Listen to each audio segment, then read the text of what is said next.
Assalamualaikum warahmatullahi wabarakatuh. Halo semuanya, balik lagi di channel aku. Nah, di video kali ini aku bakal menjelaskan tentang apa itu teori sastra. Nah, seperti yang sudah kita ketahui, teori sastra ini memiliki arti dalam katanya masing-masing. Contohnya, apa itu teori, apa itu sastra?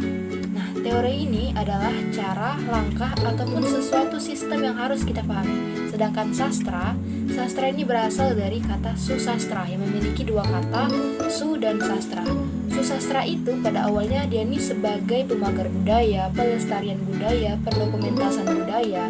Jadi jika kita ingin memahami karakter manusia susastra, mereka itu telah menyajikan berbagai karakter manusia di dalam novel melalui tokoh-tokoh yang kita suka maupun yang kita tidak suka.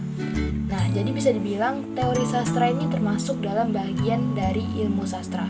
Nah, bagian ilmu sastra ini mencakup 3 aspek. Yang pertama ada sejarah sastra, teori sastra, dan kritik sastra. 3 aspek yang saling berhubungan. Nah guys, kalian tahu nggak kalau dalam teori sastra itu ada yang namanya tansilan. Nah, tansilan ini biasa kita bilang perumpamaan. Jadi perumpamaannya ini misalnya jika diibaratkan susastra ini adalah sebuah makanan Jepang.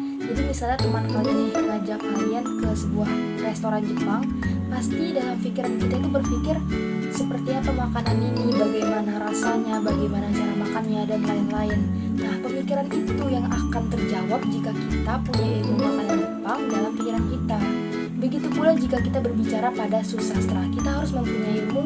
Nah, ilmu yang harus kita tahu itu yang tadi, sejarah sastra, membaca kritik sastra, dan menguasai teori sastra.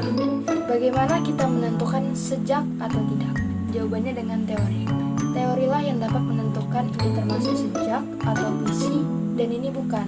Jadi contohnya itu kayak lagu. Ada macam-macam lagu seperti lagu dangdut, pop, rock, dan lain-lain. Jadi apakah rock itu termasuk karya susastra? Nah, kalau berdasarkan teori yang kita kuasai, kita bisa menyaksikan ini karya susastra atau tidak. Kenapa gitu? Karena ini bisa ditentukan bisa termasuk puisi, tapi ini belum tentu puisi. Nah, selanjutnya kita akan mencoba mengapresiasi karya susastra. Jadi dia ini mempunyai tahapan. Jadi contohnya itu kayak membaca ataupun menguasai teori. Ada 2 sisi pandangan berdasarkan teori. Yang pertama pandangan atau penglihatan terhadap karya itu sendiri atau objeknya itu karya itu sendiri, seperti strukturnya, amanat-amanat yang disampaikan dalam susastra itu, karya seseorang itu sendiri. Jadi jatuhnya itu fokusnya pada karya itu sendiri. Yang kedua itu berbicara dengan karya sastra, dengan lahirnya karya sastra itu. Jadi artinya berkaitan dengan penulis dengan situasi pada masanya. Jadi contohnya sejak Sutarji lahir, Sutarji itu nggak mungkin mampu menulis luka pada saat ini kalau misalnya dia itu tidak mempunyai pengalamannya sendiri.